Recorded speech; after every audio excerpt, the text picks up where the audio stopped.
Somos tu voz.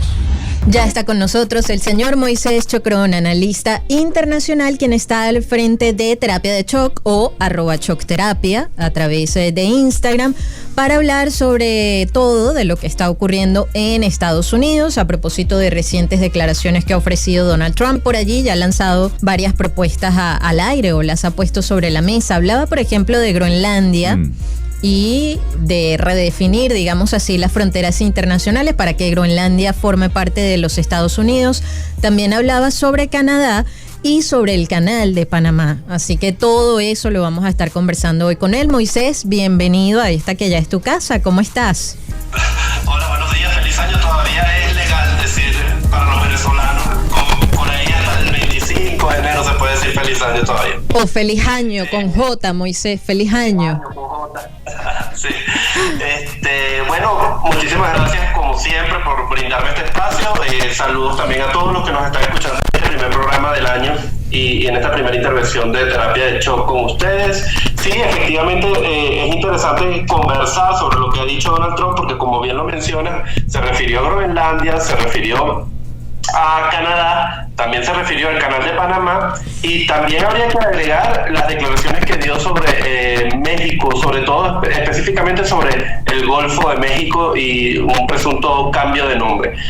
Uno se pregunta, y esto para empezar desde lo más general e ir bajando a lo específico, uno se pregunta por qué Donald Trump ha decidido que sus primeras declaraciones antes de llegar a la presidencia tengan que ver con fronteras alrededor de los Estados Unidos, y por qué, como yo lo pienso, ¿no?, alborotar el avispero alrededor de Estados Unidos en su propio continente, en su propia región. Tomando en cuenta que además Latinoamérica, sobre todo en los últimos 20 años, ha sido muy quisquillosa con los temas históricos, sobre todo pues Venezuela en su momento, México incluso con España, han sido muy quisquillosos con el tema de reivindicaciones históricas, ¿no? Temas de colonialismo, temas de intervención americana en la región. Podríamos hablar en Centroamérica, por ejemplo, de los ejércitos contra, en Sudamérica del Plan Cóndor. Todo esto ha sido denunciado en algún momento en los últimos 20 años por gobiernos latinoamericanos. Entonces, si en este momento la cosa se encuentra tranquila y, digamos, no hay indicios de un problema antiimperialista en la América hispana, ¿por qué empezar a avivar este tipo de discursos? Porque las declaraciones de Trump, al fin y al cabo, lo que hacen es esto, ¿no? Y esto lo vamos a ver ya en cada uno de los casos, pero en realidad no tienen un alcance real verdaderamente importante en la mayoría de los casos. Si lo vamos desglosando, Moisés, comenzando por el caso Groenlandia, porque ciertamente no es nuevo el interés de Estados Unidos por Groenlandia, primero porque es parte de Dinamarca, y por qué le interesa Groenlandia a Estados Unidos. Uh-huh. Sí, bueno, no es la primera vez que Donald Trump manifiesta la necesidad dentro de su cabeza, ¿no?, de tener Groenlandia como parte de la Unión estadounidense. Pero sabemos que es un territorio autónomo que logró su autonomía hace unos años del gobierno de Dinamarca, del reino de Dinamarca, pero Groenlandia también tiene un proceso interno de independencia, es decir, están discutiendo en este momento si lo más conveniente para la isla, que es la mayor isla del mundo en territorio, es la independencia o no. Pero es que además el gobierno danés aporta algo así como una quinta parte del Producto Interno Bruto de la isla, es decir, a través de subvenciones, quiero decir. Groenlandia no tiene, digamos, ni un peso económico importante ni tampoco un peso poblacional. Digamos que su capital estaría representado por sus características geográficas. Lo primero, que evidentemente tiene recursos naturales, incluso se habla de uranio y otros metales, y además que creo que es la importancia que ve Donald Trump en Groenlandia, porque además ha dicho que es un tema de seguridad nacional, es decir, lo escala hasta el punto de la seguridad nacional, y es el hecho de que Groenlandia tiene una posición estratégica con respecto al Polo Norte, al Ártico. Y algunos ex analistas o ex colaboradores de Donald Trump dicen que aunque Donald Trump es un negacionista del cambio climático, efectivamente sí cree que en los próximos años el calentamiento global va a hacer que esta región sea navegable. Y lo más y esto además no es descabellado, porque China y Rusia han venido invirtiendo en las rutas marítimas en el Ártico. Y lo que vamos a ver, si digamos el calentamiento global, que de hecho no lo vamos a poder detener, cuando menos no en el corto plazo, lo que vamos a ver es un deshielo. Ya Groenlandia de hecho ha hecho estudios en los que dice que sí, efectivamente los hielos que se consideraban perpetuos han disminuido enormemente. Glaciares que habían durado milenios han disminuido, y esto va a facilitar las rutas marítimas por el norte del globo, ¿no? Sobre todo el norte de Rusia. Y esto facilitaría también el tránsito desde las rutas marítimas desde China hasta Estados Unidos, que es contradictorio con la posición de Trump con respecto a Panamá. Porque si nos vamos al caso de Panamá, precisamente es esto lo que está acusando, que Estados Unidos se dio el gobierno de la autoridad del canal a Panamá, como estaba reglamentado en el propio tratado de construcción del canal, y él dice que pues China se ha apoderado de este canal, ¿no? Y que él no quiere que barcos chinos pasen por allí, pero es que se trata del comercio internacional. Aquí es precisamente donde yo creo que Donald Trump se distancia, pero capitalmente de doctrinas como la de Milley, por ejemplo, porque Donald Trump sí cree en colocarle barreras al comercio internacional, en aranceles, en cerrar vías de comercio.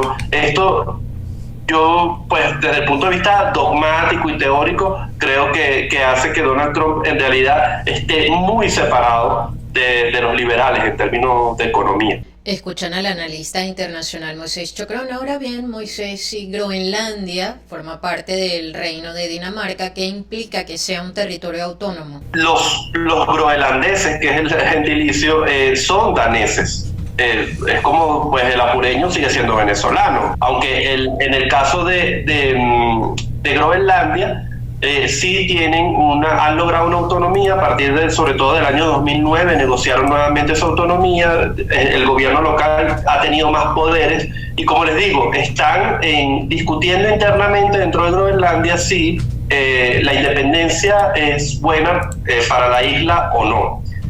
En todo caso, el mismo gobierno de Groenlandia ha dicho que ellos no quieren ser colonia de nadie, ni de Dinamarca, ni de Estados Unidos, ni de ningún otro país.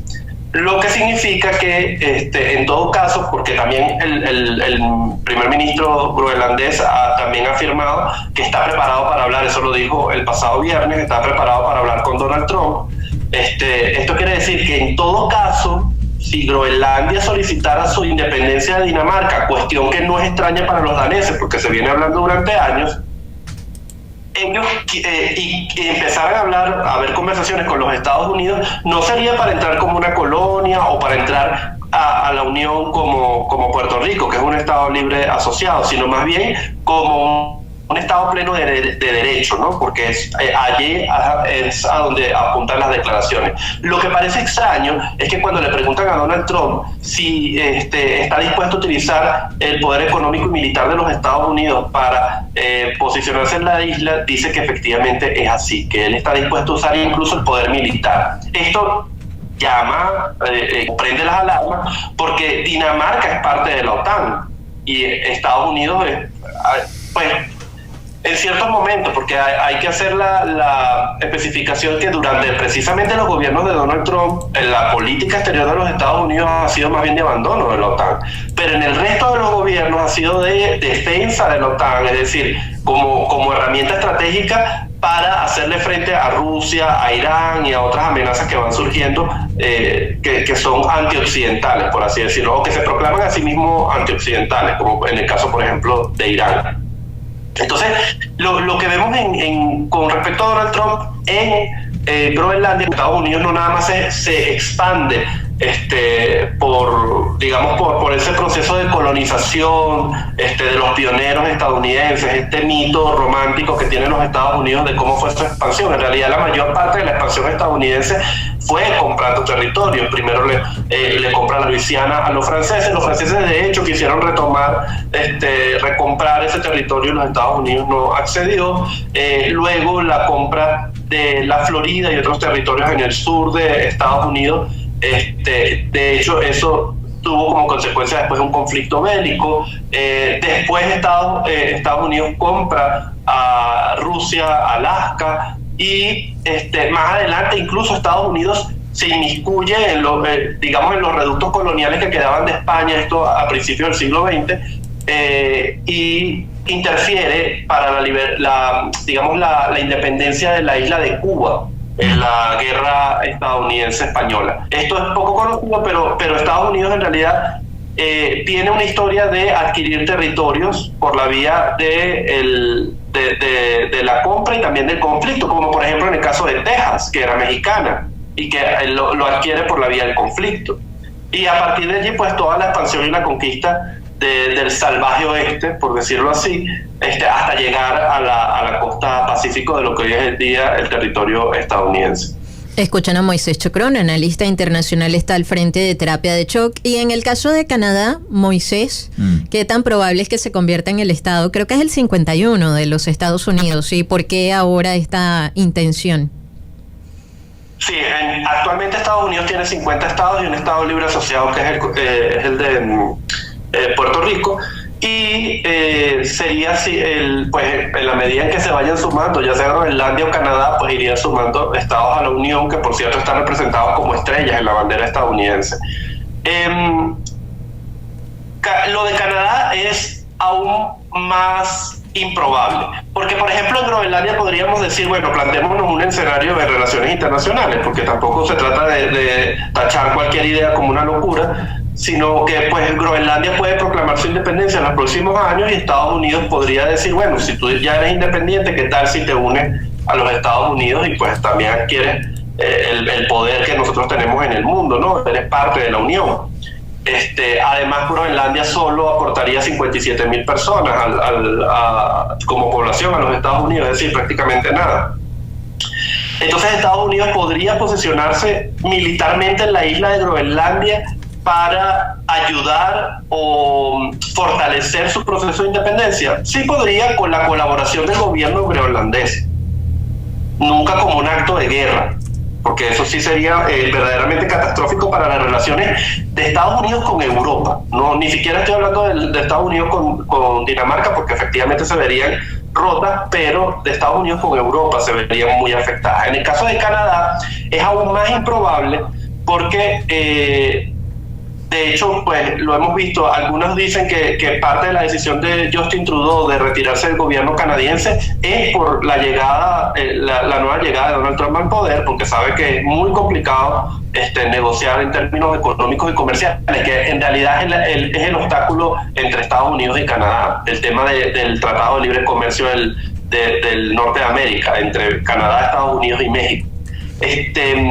Pero efectivamente Canadá es parte todavía de la Comunidad de Naciones del Reino Unido, es decir, su jefe de Estado formalmente es la corona inglesa, en este caso el rey inglés, y por otro lado está el tema de que Canadá puede representar, si es verdad, un tema de seguridad nacional, porque al final lo que pasa es que nosotros vemos el mapa mundi como se nos presenta en una carta, ¿no? Es decir, se ve a Estados Unidos muy alejado de Rusia y pareciera, por ejemplo, que solo comparten frontera en lo que hoy en día es Alaska, pero en realidad las tesis de conflicto entre Estados Unidos y Rusia en realidad se darían por el Ártico. Es decir, la ruta más cercana entre Rusia y Estados Unidos es precisamente por el Polo Norte. Y Canadá ha representado una especie de estado tapón, si nos vamos a la geopolítica, de estado tapón en un posible conflicto estadounidense-ruso. Pero yo descartaría un poco la tesis de la seguridad nacional en este caso, sobre todo tomando en cuenta que Donald Trump durante su primer gobierno fue bastante prorruso, antichino, pero bastante prorruso. Es decir, su política exterior con respecto a Rusia fue de acercamiento. Y eso aunado digamos, a las sospechas que han existido desde siempre de que Rusia intervino en las primeras elecciones en las que él resultó vencedor y en las que llegó a la presidencia por primera vez para afectar a la opinión pública estadounidense y precisamente lograr que Donald Trump ganara estas primeras elecciones. Gracias por estar con nosotros, Moisés. Será hasta la próxima semana. Un abrazo. Muchísimas gracias a ustedes, como siempre. Moisés Chacrón con nosotros, analista internacional, está al frente de Terapia de Choc, ya lo saben, @chocterapia. Somos tu voz.